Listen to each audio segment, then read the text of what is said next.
President Bongbong Marcos visits several areas hardest hit by Egay, which has killed 14 individuals. Port inspections will be heightened following the boat tragedy in Rizal that claimed the lives of 27 people. And industry projections indicate a big-time increase in the prices of petroleum products next week.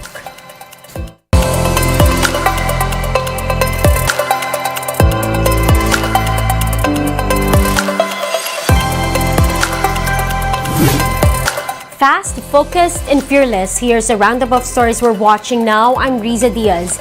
We begin the newscast with President Bongbong Marcos leading the government aid distribution in Cagayan, which was heavily battered by Egay.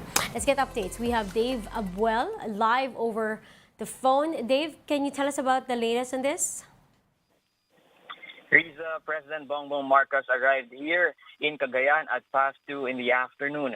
Relief goods and cash assistance were distributed to a number of Cagayanon in the provincial capital. Right after this, the President presided over a situation briefing with the local government and concerned agencies. Governor Manuel Mamba briefed the President over the latest situation in the province after the onslaught of Egay. Based on his report, nearly 14,000 families or more than 43,000 individuals have been affected in Cagayan. There are also still about 22,000 persons from at least 26 municipalities staying at evacuation centers. No fatalities were recorded, while 20 others were injured across the province.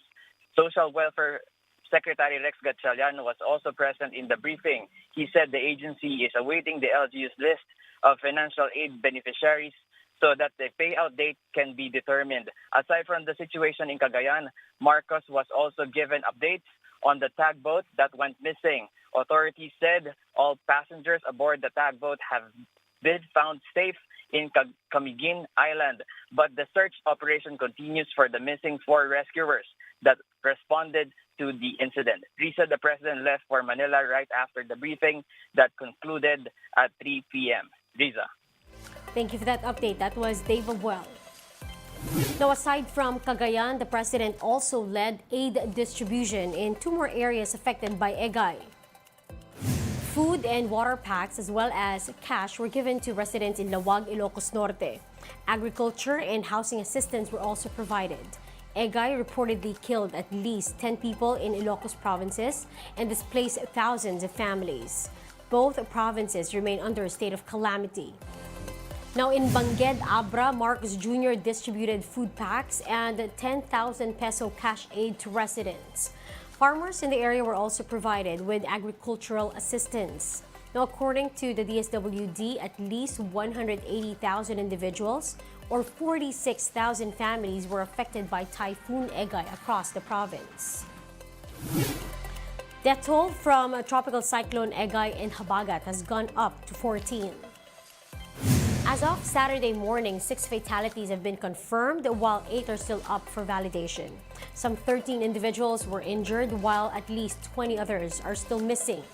So far, over 608,000 individuals or more than 170,000 families have been affected across the country.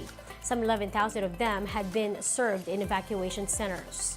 Meanwhile, damage to agriculture is pegged at 832 billion pesos, while damage to infrastructure is at 1.2 billion pesos. Now, as for the latest on the weather, Tropical Storm Falcon slows down as it moves westward over the Philippine Sea. Pag-asa last spotted Falcon's center some 1,315 kilometers east of Central Luzon. It is packing winds of 65 kilometers per hour and gustiness of up to 80 kilometers per hour. Falcon is forecast to remain offshore and far from the Philippine landmass. It is also seen to intensify further and reach its peak at typhoon category by Tuesday. Now, it could exit the country's monitoring zone next week. Falcon's trough is triggering rains over eastern Visayas and Caraga, while the southwest monsoon or Habagat is bringing rains over the rest of Luzon and Visayas. Now, the rest of the country may see isolated rain showers due to both the Habagat and localized thunderstorms. We'll be back with more stories after the break. Keep it here on One News.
You're still watching One News Now. I'm Riza Diaz.